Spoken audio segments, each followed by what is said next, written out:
কিসের বিশৃঙ্খলা?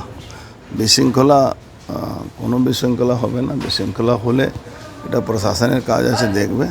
আর যদি প্রশাসন ফেল হয় তখন বজরংবলী আশীর্বাদ নিয়ে আমরা দেখে নেব। দাদা কতটা আত্মবিশ্বাসী আপনি?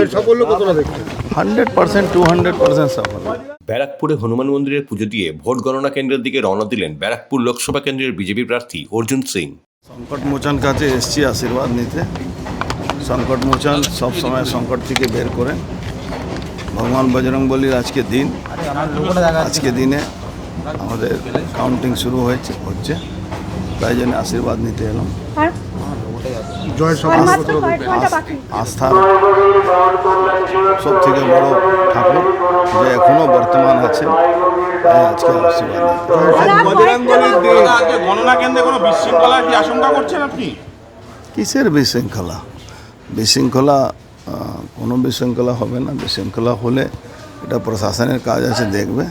আর যদি প্রশাসন ফেল হয় তখন বজরংবলী আশীর্বাদ নিয়ে আমরা দেখে নেব। দাদা কতটা আত্মবিশ্বাসী আপনি? 100%, 200% সফল। দেশের জন্য কি বলবেন? পশ্চিমবঙ্গের বাসীর জন্য কি বলবেন? দেশের জন্য প্রধানমন্ত্রী আবার মোদিজি হচ্ছেন।